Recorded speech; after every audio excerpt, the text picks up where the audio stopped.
Então, na prática, quem é considerado um super rico no Brasil? Aquele que ganha mais de que 50 mil reais por mês, 600 mil reais no ano, é um super rico. Então, quem teve mais do que 600 mil começa a se submeter a essa taxação. Então, vamos lá, vamos imaginar 100 mil reais. A Start Comércio, no meu exemplo, transferiu para o Gustavo 100 mil reais. No momento que eu transferi os 100 mil reais para o Gustavo, já foi só 90, porque 10 foi retido. Dos 90 eu vou aplicar. E aí, dos juros que o 90 mil gerar, vamos botar um Selic 1%. Dos 900 reais, nos 900 eu vou ter a taxação dos 15%. Tem sim feito muito sentido eu, para não submeter essa taxação dos 10%, deixar, dependendo da situação, um recurso na holding.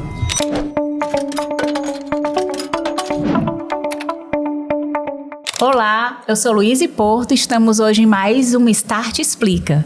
Hoje eu estou com um convidado muito especial aqui representando o Secran Group, que é uma empresa parceira da Start, e hoje nós vamos estar falando com Gustavo do Alibi. Seja bem-vindo, Gustavo. Um prazer estar aqui representando a Secran Group, né? Um tema bem pertinente. Então, espero que a gente possa atender as expectativas aí. É uma grande honra estar aqui participando desse momento, né? A Start, que é uma grande parceira. Nós também somos clientes Start, né? Tem muito orgulho disso, sempre indica. E é isso, que a gente possa bater um papo aqui bem descontraído, bem leve e naturalmente tirando as dúvidas aí de toda a audiência, né? Que com certeza tem acompanhado a série de mudanças no sistema tributário nacional que vem acontecendo. Perfeito, Gustavo. E assim, não podia ter pessoa melhor para estar falando aqui para a gente. Então, você foi muito referendado para estar trazendo esse tema e tá, assim, realmente trazendo muitas dúvidas, né? Nós vamos falar hoje sobre o IRPFM, que é o Imposto de Renda Pessoa Física Mínimo. É isso aí.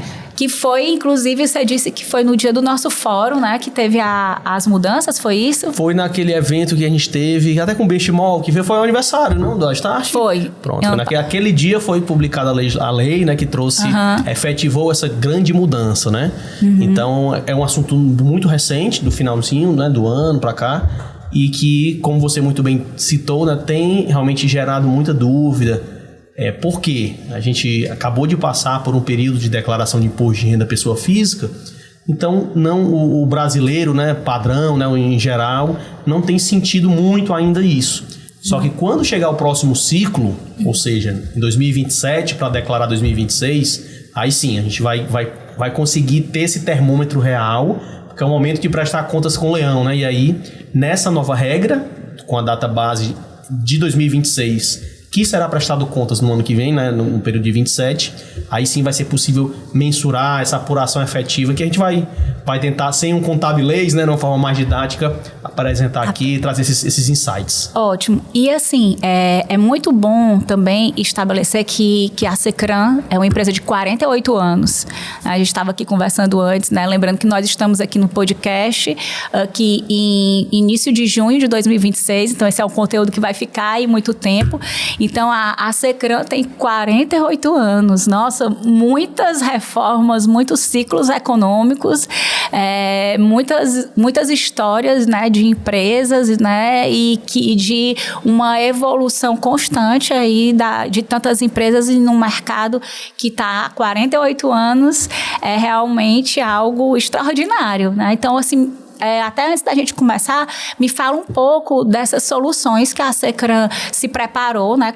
Também eu vejo que tem muita parte de inovação, é uma empresa né, vai fazer 50 anos já, e também traz tanta inovação com tanta tradicionalidade, né, junto, e até para fazer esse gancho, né, fala pra gente como é que funciona essa credibilidade, essa tradicionalidade de serviço junto com a inovação.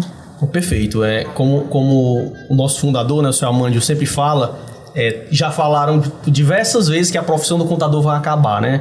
Primeiro era, enfim, N mudanças que já aconteceram, desde a Constituição Federal, fala-se muito disso. Só que, como qualquer profissão, a gente está passando dentro do segmento contábil por mudanças. Então, aquele contador que realmente não se atualizar, não acompanhar a tecnologia, é óbvio que ele vai ficar obsoleto. Porque a gente tem já no mercado contabilidades digitais, por exemplo, que se for só, meu papel for apenas a emissão de uma guia ou coisa do tipo, isso aí o software já é capaz de permitir, de gerar essa solução para um usuário e de um preço assim, extremamente irrisório. Então, a Secran tem até um lema, um slogan que ela fala: nós somos tradicionais, mas jamais tradicionalistas, né? A gente busca ter esses pés no chão, mas sempre abertos ao aprendizado, né? A gente entende que a capacidade de aprender e se reinventar é o que nos diferencia do mercado, mantendo sempre esse viés de trazer soluções para os clientes, tem uma comunicação próxima, que a gente vê muito isso, né? Que é uma carência do ponto de vista psicológica, vamos dizer assim, técnica, o atendimento, porque o cliente, quando nos procura, muitas vezes é um problema que está na iminência já de ter que ser resolvido, e a gente realmente precisa se rebolar, vamos dizer assim, para poder fazer acontecer, né? Então, sim, é uma empresa genuinamente cearense, já tem quase meio século, e que venham outros 50 anos, outros 200 anos aí, porque com certeza a gente se estrutura, inclusive do ponto de vista tecnológico, né? Nós temos na nossa equipe diversas pessoas voltadas ao desenvolvimento de softwares, usos de IA, né? A gente estava falando aqui um pouco mais cedo, porque a gente entende que essa é a música que o mercado pede. Aquela figura tradicional de se eu simplesmente mando uma guia para o meu cliente, se eu simplesmente gero a folha para ele no prazo, isso não se vê mais valor, isso é o básico do básico do básico.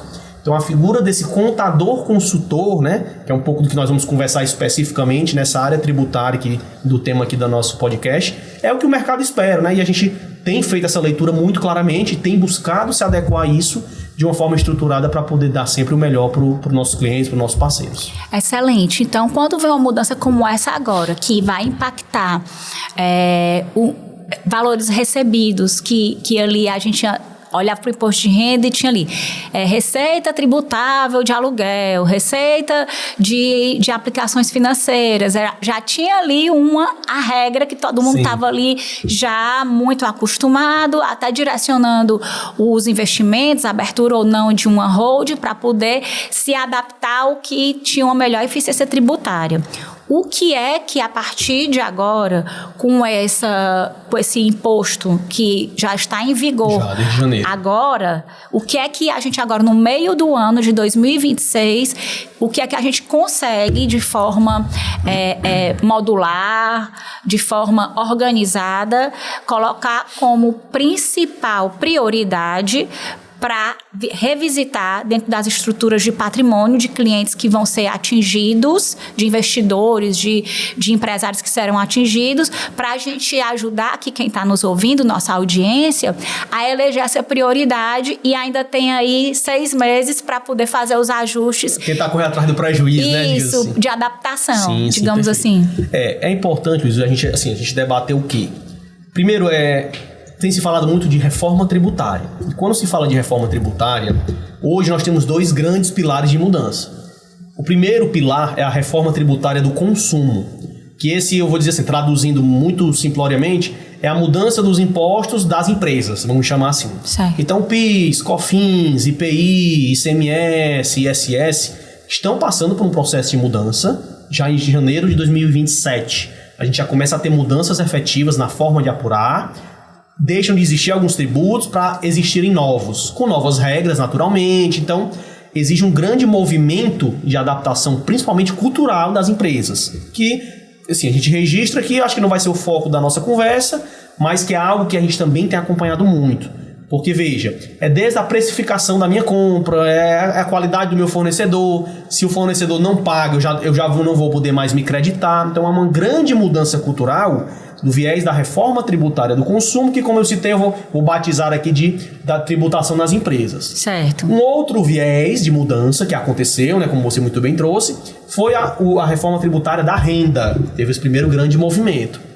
É um movimento já que vinha sendo divulgado há alguns anos, né, que era da isenção do imposto de renda da pessoa física. Então, nós tivemos uma mudança, diga-se, positiva, para todas as pessoas que ganham até R$5.000.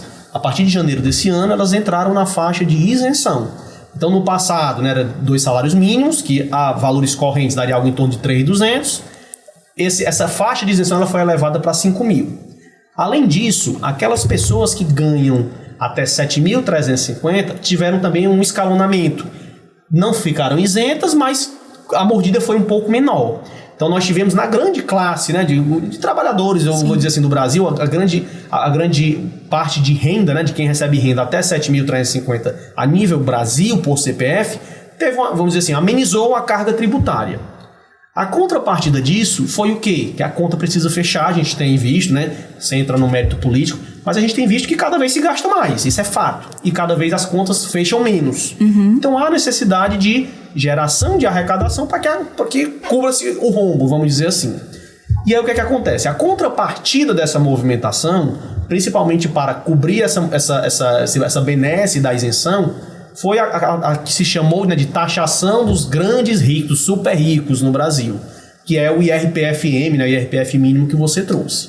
Então, na prática, quem é considerado um super rico no Brasil? Então, para a audiência que nos acompanha, aquele que ganha mais de que 50 mil reais por mês, 600 mil reais no ano, é um super rico, para fins dessa nova regra. Já iniciou em janeiro, né? Não, já inicia a faixa. Já inicia nessa faixa. Certo. Então, o que é que acontece? Qual a primeira grande mudança que aconteceu de janeiro de 26? Aquelas pessoas físicas que recebam dividendos da mesma pessoa jurídica, né? Então, o CNPJ, a Start fez uma distribuição de lucros no mês para você. Um CNPJ, um CPF. Se esse valor superar 50 mil reais, você está sujeita a uma retenção na fonte de 10%. Então, há um primeiro impacto que antes era isento. Antes era isento. Você podia distribuir R$1 milhão que fosse, sendo a título de dividendos, era isento. Aí que eu abro um parênteses, né? Na década de 90, na tributação das pessoas jurídicas, a gente não tinha um imposto de renda, que hoje se chama assim, IR adicional, IRPJ adicional. Que ele é um imposto de renda que, dentro da apuração das pessoas jurídicas em geral, você aumenta 10% a partir de determinado valor de lucro. Na época, o dividendo, ele era tributado e, na época, deixou de ser, quando entrou em vigor a isenção que nós conhecemos, né, até o ano passado, e a moeda de contraprestação dessa benesse foi justamente a tributação na pessoa jurídica. Então, há mais ou menos 30 anos, houve um aumento de carga na pessoa jurídica para justificar a não tributação do dividendo.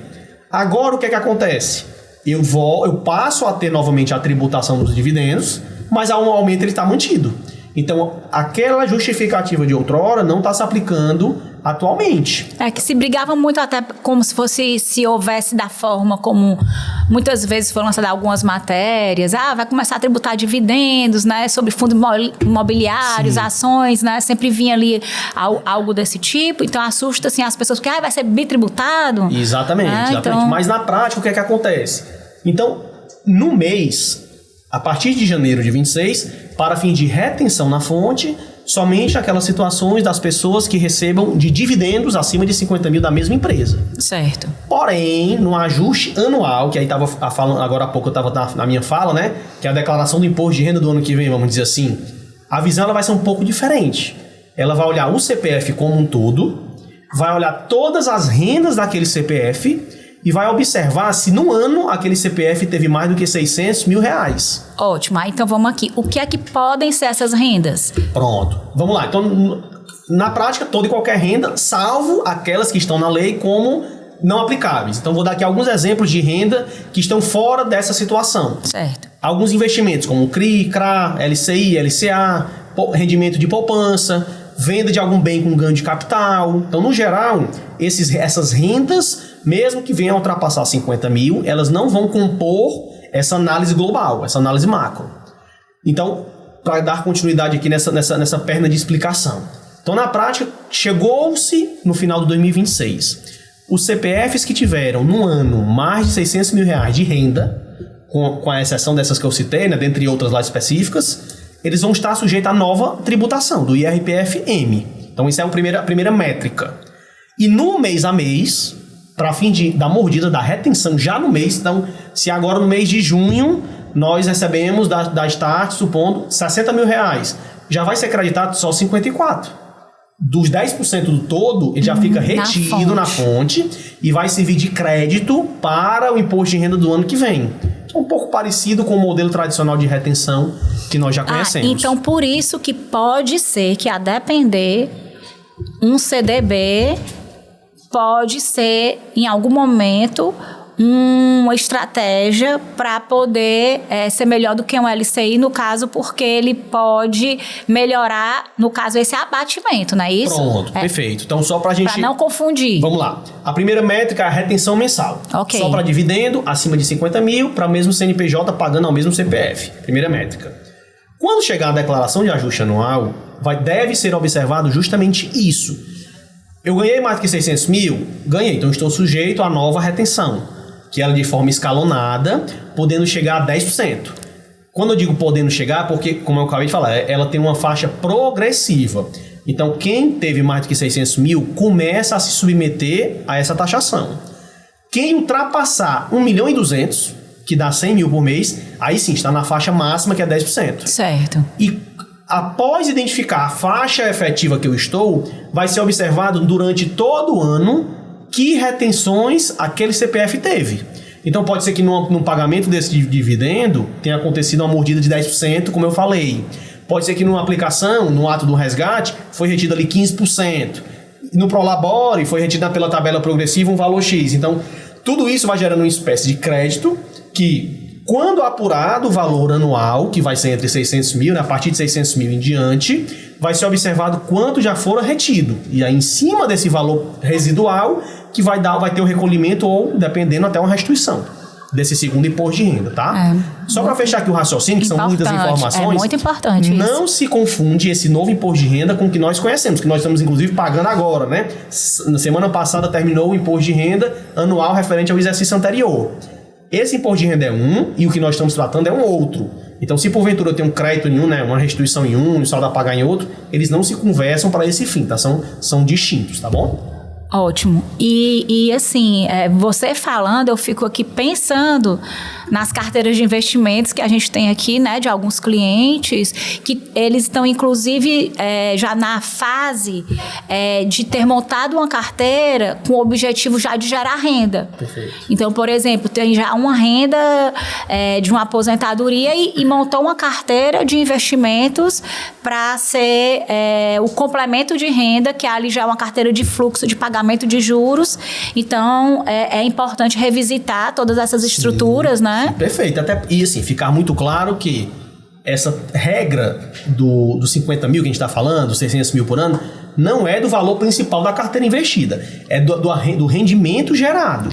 E do rendimento que houve pagamento de juros ou vencimento, não é isso? Isso. E é importante o quê? Quando se fala de rendimentos efetivos, né, vamos dizer assim, em que momento a gente vai tributar isso na pessoa física?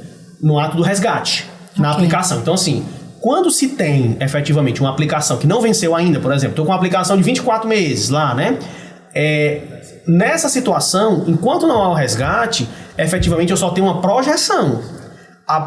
A efetiva retenção ela vai se dar quando? No ato do pagamento, efetivo crédito daqueles juros na conta, que aí fica livre para uso do investidor, vamos dizer assim.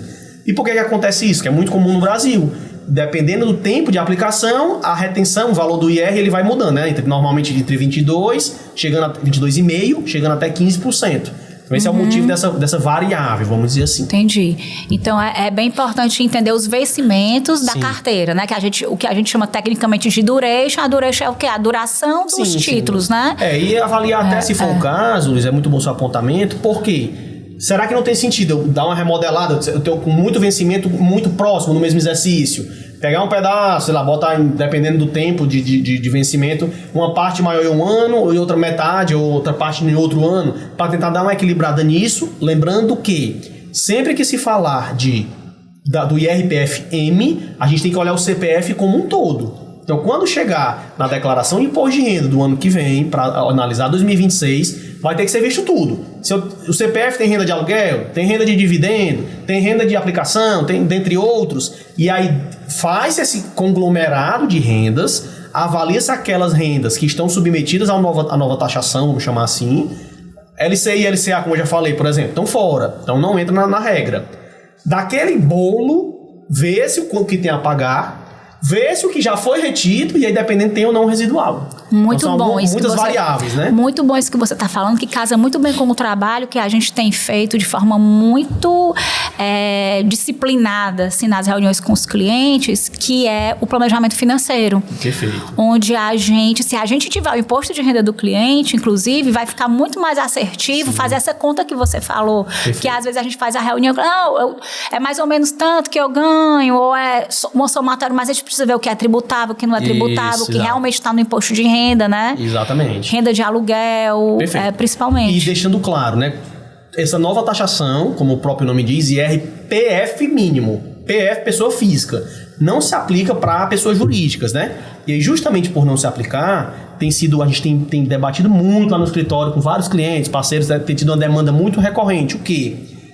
A gente sabe que muitos dos investidores são um segmento empresarial, né? Então são empresários. Sim. E aí esse planejamento tributário do uso de holdings e pessoas jurídicas para quê? Porque muitas vezes, suponha, eu tenho uma empresa de contabilidade, a Secran, eu recebo um lucro. Na Secran não posso porque meu conselho ele veda uma pessoa jurídica sendo sócia, mas eu tenho a Start Comercial, que ela vende mercadorias, e está o CPF lá recebendo lucro.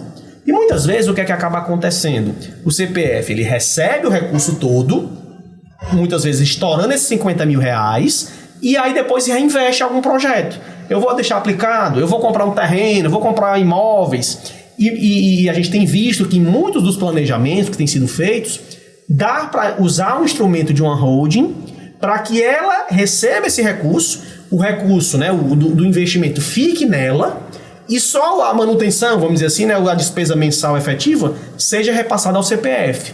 Então a gente meio que cria uma barreira ou uma camada... Uma camada a mais, né? Para economizar essa tributação. Mas me responde uma coisa. Você acha que faz, então, sentido, né? A gente tem muitos clientes aqui com hold patrimonial, se dividir um pouco dentro da necessidade de cada um, até as aplicações financeiras mesmo, perfeito, dentro da holding, porque a holding ela serve como até então um instrumento mais para os imóveis, né? Para justamente o recebimento de aluguel e tudo. As aplicações financeiras, justamente porque tem muito investimento isento na PF, ficava mais na PF e na holding ali, mais para dar um equilíbrio, alguma coisa de mais para liquidez e manutenção do patrimônio. Mas será que pode agora inverter um pouco? Essa dúvida é super pertinente, porque assim, historicamente, antes dessa lei, ninguém recomendava aplicação financeira na holding. Por quê? Na prática, a holding, né, uma holding, ela ou tem locação de imóveis próprios ou ela é sócia de outras empresas. Então, na sua essência, ela não pode ser optante pelo Simples Nacional, dentre outras variáveis, que é um modelo que assim, tem alguns benefícios.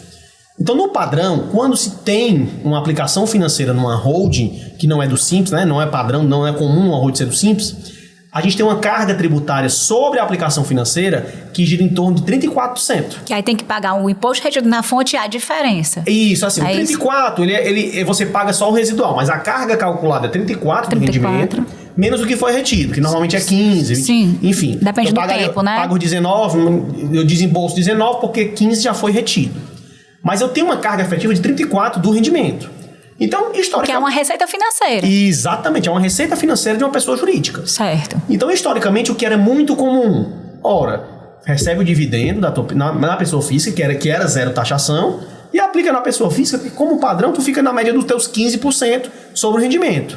Só que com a análise que a gente tem visto, né, e tem sido cada vez mais, vamos dizer assim, surpreendida pelos empresários.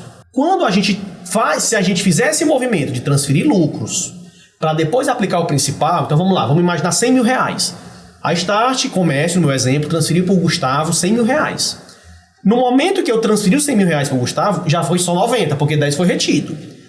Dos 90 eu vou aplicar. E aí dos juros que o 90 mil gerar, vamos botar um Selic 1%, dos 900 reais, nos 900 eu vou ter a taxação dos 15%.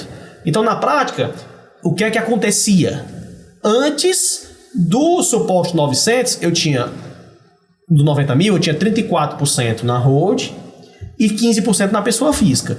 Porém, agora, para esse dinheiro chegar na pessoa física, eu vou ter a mordida do 10% sobre o principal, que é mais alarmante ainda. Então, tem sim feito muito sentido inclusive para aplicações financeiras, né? Avaliar, claro que cada caso é o caso, não tem receita de bolo. Mas tem feito muito sentido que eu, para não submeter essa taxação dos 10%, deixar, dependendo da situação, um recurso da holding. Que mesmo tendo a taxação de 34%, é só sobre o rendimento, não é sobre o principal. E mesmo 34% do rendimento, se eu fizer um cálculo grosseiro, vamos fazer o mesmo exercício dos 100 mil reais. Eu tinha 100 mil na Start Comércio, aqui no exemplo. Foi para a holding, chegou na holding 100 mil. Se foi para a pessoa física, só chega 90. Dos 90 eu apliquei, deu 1%.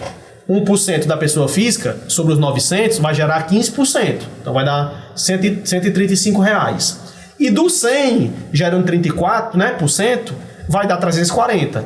Então, mesmo eu tendo essa diferença, se a gente parar para analisar um vencimento ou um médio prazo, a tendência natural é que a liquidez vai ser maior se eu usar a holding. Sim. Eu reforço. Claro que cada caso é um caso, tem N variáveis, é uma análise muito profunda, porque assim, às vezes esses 34 para os 19, se eu botar 10 anos, 15 anos, eu posso ser meio que atinge esses 10% que foram retidos. Pode ser que eu tenha uma restituição dos 10%, que for uma distribuição maior, mais e geralmente a holding ela também vem com outro objetivo adicional, que é também um efeito já de governança familiar. Sim, e proteção também. Então, existe aí um intangível também, né? Que não está muito na matemática, né? Mas um planejamento sucessório, uma governança, como você bem disse. Uma paz familiar, digamos assim, né? Que é uma estrutura já meio que organizada, né? Para eventualidades de toda ali uma estrutura familiar, né? Perfeitamente. Então assim, a gente tem visto muito protagonismo na holding, nessa metodologia. Tem se falado muito nisso, né?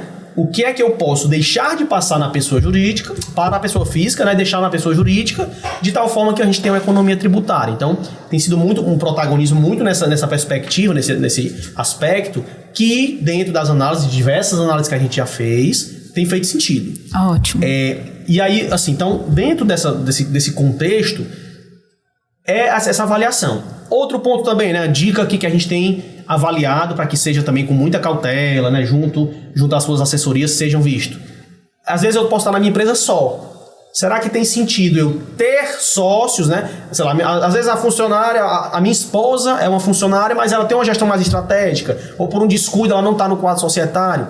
Tem sentido eu ter mais sócios? Porque, claro, de uma forma estruturada, né, legal, eu ter mais CPFs recebendo os lucros. Então também tem sido um movimento para quebrar, vamos dizer assim, esse fluxo de pagamento, de tal sorte que busque não concentre no CPF, né? Isso, mas claro, que a gente ressalta a atenção, né? Claro. O cuidado. Não vou sair botar meu filho aqui, a Deus dará, não sei se não tem capacidade nenhuma para estar naquela renda. Então, é ter uma estruturação de fato que vá gerar uma economia segura, né? Nesse contexto. Não, e enquanto você está falando, eu fico assim, identificando como realmente não tem como ser tão simplório assim para fazer escolhas, né? A gente precisa realmente, antes de tomar uma decisão muito, muito tática, fazer ali um dever de casa, de buscar profissionais competentes e experientes em cada área, né, digamos assim, porque é realmente ali uma análise bem 360, Exato. Com projeção de patrimônio, identificar se aquele patrimônio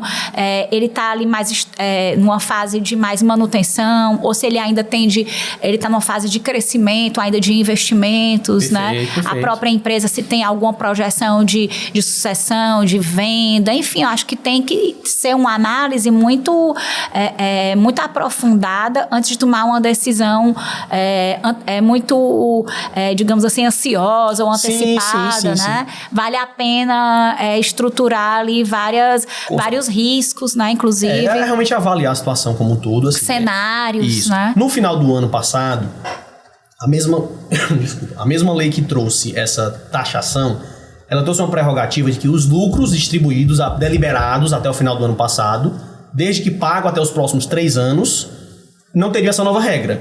Então, muitos empresários, né, correram coerentemente para registrar essas atas, para formalizar essas atas e, naquela gordura criada, não tributar. Então, o empresário tinha lucros acumulados desde 1900 e bolinha, estava lá na sua contabilidade, evidenciado, correu e aprovou sua ata. Sobre aquele saldo, pode se distribuir até que ele zere, desde que respeitado os 3 anos, independente do valor, não vai ter essa nova regra. Então isso gerou vou chamar de sobrevida, né? Um colchão para que esses planejamentos eles tenham um pouco mais de calma.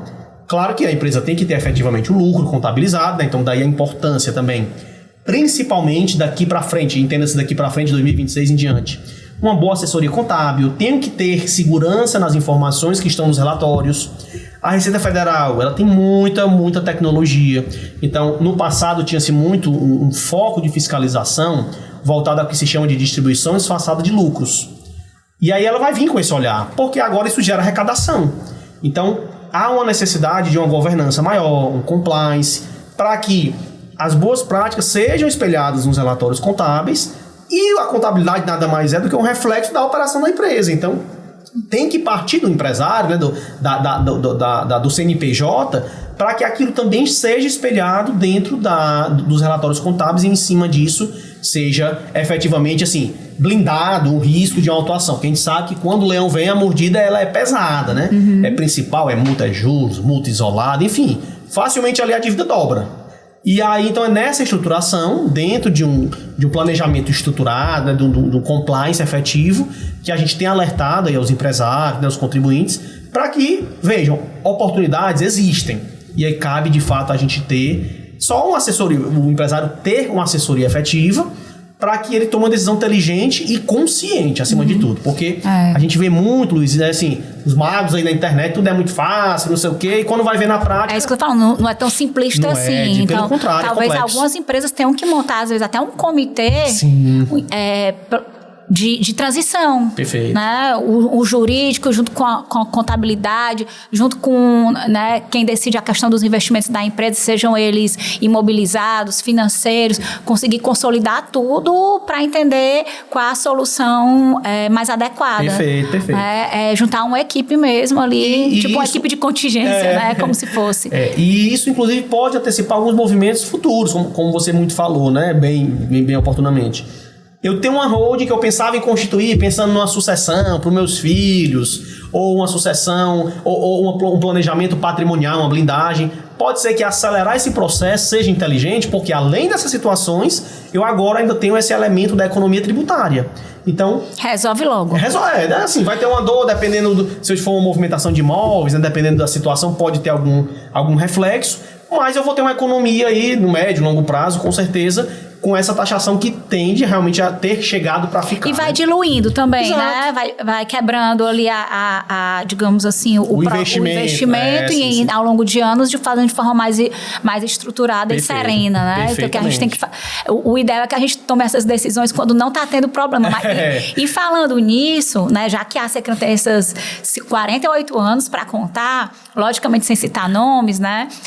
A gente nem combinou essa pergunta que eu vou fazer, mas eu queria que de repente você pudesse falar para a gente uma empresa, assim, uma boa prática, né, de uma situação, de uma empresa que se antecipou, enfim, aconteceu algum problema e ela não teve um sofrimento ou alguma coisa porque teve ali digamos assim, uma ação preventiva, né? O que é que pode ser nesse momento uma ação preventiva para não ter sofrimentos futuros? Não, perfeito. Assim, sempre que tem essas mudanças, é como a gente está conversando até aqui, né?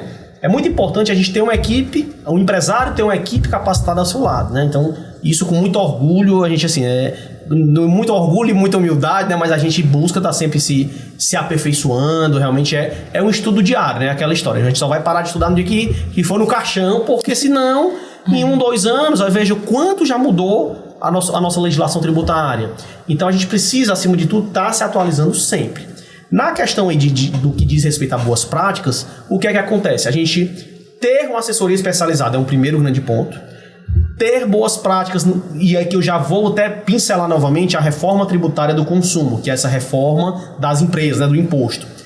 Uma grande característica dessa mudança vai ser um termo contábil, né, tem um termo que chama-se não cumulatividade. O que é isso? O que eu compro eu me credito, o que eu vendo eu me debito. E o residual disso aqui é o que eu vou recolher. Hoje é muito comum assim, a gente pagar um charge, né, um percentual em cima do faturamento. Se eu tenho despesa, se não tenho, pouco importa na apuração. E com a reforma tributária isso vai mudar. Essa não cumulatividade plena, ela vai exigir ter esse olhar para o fornecedor. se o fornecedor, aquela história de meia nota, não sei o que, essa prática ela vai gerar uma dor no bolso imediata para o empresário.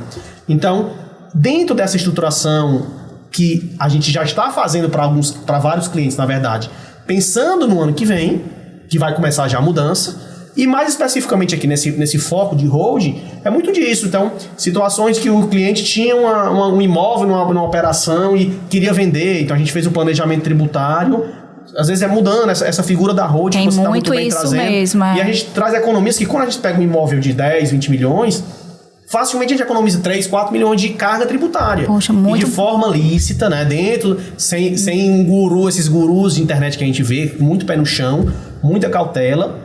A gente também sempre reforça a importância de um jurídico, né, atuante, que troca figurinhas, enfim, e aí constrói esse tipo de solução juntos, né? Você falou agora desses imóveis e realmente a carteira de imóveis ela é muito alta, às vezes até bem maior do que a carteira de investimentos financeiros, né? Sim, de mais liquidez, porque os imóveis é aquela coisa que às vezes tem há muitos anos, já veio, então ele vai ali valorizando. E às vezes também existem aqueles imóveis que também já estacionaram e estão ali também dando uma despesa no patrimônio e existe uma necessidade de vender. Sim. Então até essa venda ela precisa ser bem estruturada. E é interessante assim que quando a gente tem parceiros como a Start, por exemplo, é muito comum a gente, dependendo do modelo de negócio, é isso. A gente recentemente estava com um cliente que estava com um imóvel, o aluguel assim rendia 0,3% do valor de mercado. Então vamos dar uma olhada, será que vender esse bem para tu se capitalizar? Às vezes é investindo. Então assim, quem sempre nos atende aqui é a Amanda, né? Vamos fazer aqui uma simulação, Amanda. Rapaz, a gente viu que a Selic ainda está muito alta, né? E isso gera oportunidade, é um custo de oportunidade Brasil, que acho que em poucos lugares do mundo a gente tem uma rentabilidade tão alta para investimentos em renda fixa, né, e tudo.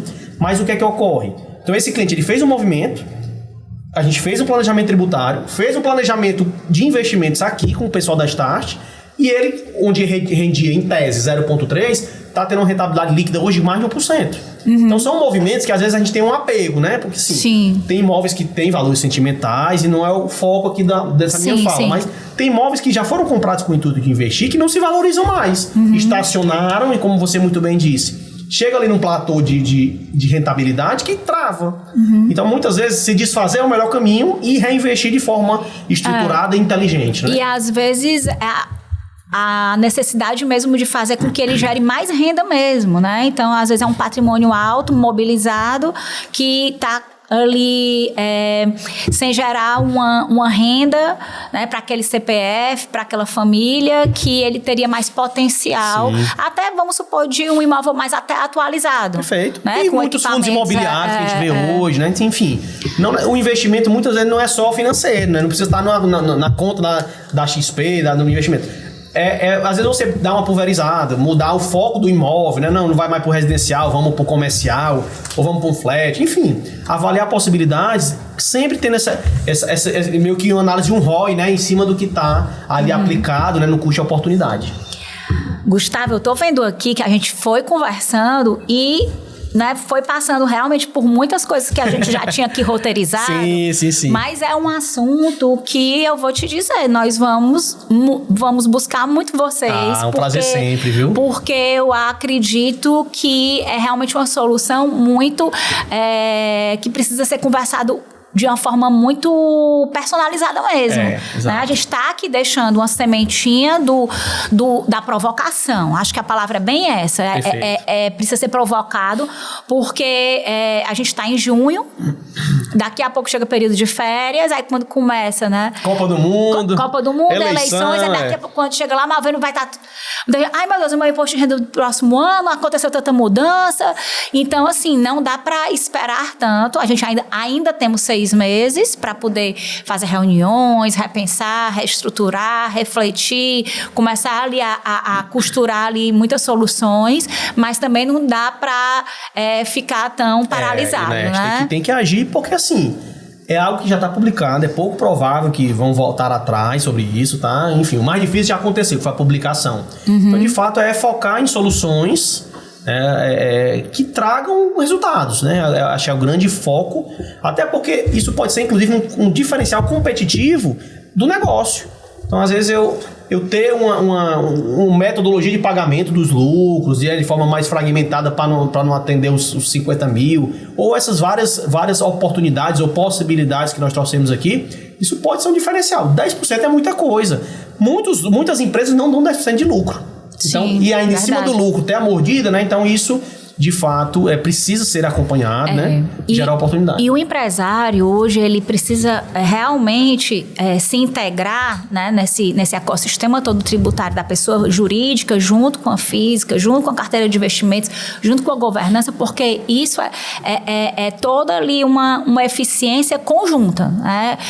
Eu digo muito que o mercado de capitais, ele já está muito potente aqui no Ceará, e ele poderia ser muito mais se as empresas tivessem realmente, porque a base de tudo das empresas é uma contabilidade transparente, eficiente, e que a gente veja que tem essa consultoria. Sim. Porque a empresa, na hora que ela... Qualquer crédito que seja, né, Sim, Gustavo? claro. Assim, eu vou aqui, uma empresa precisa de um capital de giro. Se ela entrega ali no banco tradicional um balanço, documentos muito padrão, que a gente vê ali que foi feito... Famoso capenga, né? O famoso capenga para dizer que tem, o banco vai olhar e vai dar um tipo de crédito. Se você ali mostra ali uma contabilidade estruturada, que você mostra ali uma consistência, mostra ali documentos adicionais, uma organização, né, que você recebe ali a pessoa da pessoa jurídica na sua empresa, apresenta a sua empresa, apresenta a projeção do que você tem, suas receitas, mostra seus contratos com seus fornecedores, o seu acesso ao mercado é outro. Com certeza. Inclusive, assim, é interessante até alguns clientes nossos que eles passam por auditoria para ter linhas de crédito junto aos bancos mais baratas. Então, validando, corroborando a tua fala. As boas práticas, assim, eu nunca vi ninguém se arrepender de implantar boas práticas e seguir boas práticas na empresa, refletindo isso naturalmente na contabilidade, porque abre portas. Desde o investidor, assim, não existe, assim, não é comum alguém entrar para investir recursos na sua empresa, seja como um credor, vamos dizer assim, né, um banco ou um próprio sócio novo, sem ele dar uma olhada, né? Então, é meio que o básico para um processo de crescimento natural, né, de uma expansão com recurso externo. Além de que, assim, você chancela junto ao mercado, né, junto aos bancos, enfim, fornecedores sempre também pedem isso, dependendo do modelo de negócio, da linha de crédito a ser concedida, justamente para fazer essas análises. Então, é muito importante ter essas boas práticas implantadas, ter uma assessoria contábil responsável e poder expressar, né, externar esses indicadores para o mercado, porque isso só vai abrir porta, não tenho dúvida. Essa parte é realmente uma doada. A gente tem uma solução para a empresa, tá tudo ali estruturado, ok, dá certo, simulou, deu certo. Quando vai nos documentos... A organização, aí, né? a gente tem que andar 3 casas atrás, porque precisa ali, né? Então, eu até digo muito para os clientes empresários, vamos ficar com esse passaporte carimbado?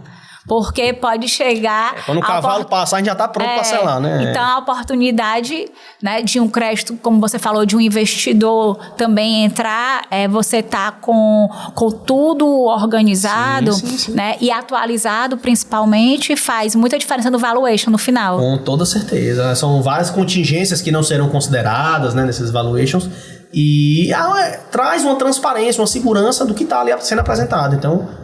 com certeza é uma prática necessária, infelizmente, né, a nível Brasil, assim, há muito amadorismo, mas o brasileiro em si, a cultura do brasileiro, assim, 95% dos empresários, ele começa sendo um vendedor do seu próprio negócio e aí vai aprendendo do jeito que a sua educação permite, do jeito que as possibilidades permitem, que a gente sabe que é muito difícil, né? É verdade. Tem até alguns memes na internet, né, que o empreendedor do Brasil é o Rambo, né? Ele bota a faixa lá, a faca no dente, eu vou abrir meu negócio e vai tocando, vai na raça, literalmente. E infelizmente a gente vê aqui no Brasil hoje, muitas das empresas, a grande maioria na verdade, não chega a sequer 5 anos. Mais de 4/5, ou seja, mais de 80% das empresas infelizmente fecham as portas. A gente tem visto o nível de endividamento que está no nosso país, o acesso ao crédito que está muito mais caro, né? Também por conta de RJ, de calotes, inadimplência, etc.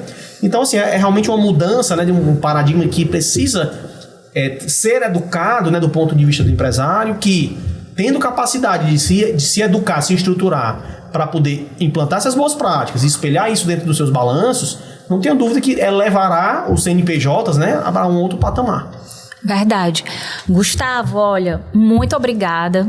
Eu queria que você deixasse aqui, no seu nome, no nome do Secran Group, uma mensagem final para a nossa audiência. Eu quero agradecer muito, porque realmente esse assunto de vocês é muito importante. É muito chato, assim, né? Você tem que realmente ter esse olhar. Nossa, eu tô muito leve. Mas, assim, é muito importante, assim, não tem como, muitas vezes eu fazer o nosso trabalho aqui na Start, eu, a Amanda, né, todos, sem ter essa base vinda de vocês, entendeu? Eu posso fazer um trabalho, uma carteira de investimentos maravilhosa, mas se ela não tiver essa estrutura, essa fundação ali do que é melhor para o nosso cliente, de uma forma mais aprofundada, pode ser que eu peque lá na frente. Eu faço uma carteira que poderia ser muito boa, mas aí eu vou perder um efeito tributário, que aí eu posso dar melhor rentabilidade e aí eu vou ter aquele trabalho desperdiçado, que é um trabalho super complexo também, né? Então, eu monto uma carteira super diversificada, cheia de teses, cheia de efeitos e tudo, e às vezes, se eu não cuidar da parte da infraestrutura, de onde ela tem que nascer, na pessoa física, na jurídica, ou parte na física, ou parte na jurídica, eu também tenho uma perda lá na frente de um valor absoluto. Exatamente, né? Exatamente. Aquele velho jargão, né? São duas certezas que nós temos na vida, né? A morte e os tributos. Então, é algo que, de fato, a gente tem que ter ciência que todo empresário, toda pessoa física, né? Algumas entrevistas que a gente vê o pessoal mais popular, não paga imposto. Claro que paga. Na água mineral que você compra, no biscoito, no mercantil, na gasolina, no veículo, em tudo está precificado. Então você pode não gerar a guia e pagar. Mas assim, a nível macro, né, macroeconomia, tudo está considerando a carga tributária que vem sendo realmente, né, no nível Brasil, ela é muito agressiva. Então, assim, o que é que a gente deixa como mensagem? Primeiramente, agradecer todo o time Start, parabenizar pelo excelente trabalho que vocês fazem. Assim, eu acho que é um atendimento muito diferenciado que a gente vê comparando a outros players, né? Então, a gente tem muito orgulho da parceria e, como eu disse, por sermos clientes também, indico de olho fechado. Que bom. Obrigado pelo convite aqui, eu espero que a gente tenha esclarecido, e a Secran Group, né, está de portas abertas, né, quem puder nos acompanhar também no Instagram, @Secran Group, a gente sempre busca trazer muitas notícias, faz muitos eventos, porque a gente sabe que a mudança, assim, ela é algo que não vai parar nunca, a gente vai morrer de tédio, né? Vamos dizer assim. Porque é muita alteração. E é isso, assim, eu acho que esse tripé, né? Da força de vontade que o empresariado, o cearense específico que nós estamos tratando muito hoje tem, junto de boas assessorias e de boas práticas, né? Assim, então, o empresário tem que saber que ele precisa fazer o papel dele para que a contabilidade, para que a assessoria jurídica, para que a assessoria financeira possa rodar bem, porque ninguém tem bola de cristal, né? Ninguém faz milagre, mas com certeza de forma estruturada, né? De forma consciente, há muito a ganhar. Assim, a gente vê que os grandes empresários, eles têm essas características. Ele consegue ter essa visão 360, consegue saber o momento de se organizar, né? Assim, ter essa noção e, acima de tudo, ter a humildade de pedir ajuda aos especialistas que vão poder agregar, né? É muito comum a gente também ouvir nas reuniões. O time que levou uma equipe à Série B não vai ser o mesmo que vai levar à Série A. Então, buscar profissionais capacitados, habilitados a isso, é necessário ter essa visão, né? E com certeza, aqueles que precisarem, a Secran vai estar à disposição, tá? Até um momento de auditoria também, Perfeito também. Se tá certo, ok. Exato, uma chancela ou um direcionamento. Às vezes é uma oportunidade, às vezes é uma contingência que precisa ser corrigida e às vezes é uma validação que vai dar assim, um double check ali daquela prática que deve ser mantida, né? Mas no geral é isso e estamos à disposição, tá bom? Muito obrigado. Tá bom, obrigada também, Gustavo. E estamos aqui finalizando mais um Start Explica. Contamos com a sua audiência e compartilhar esse vídeo. Obrigada e até a próxima.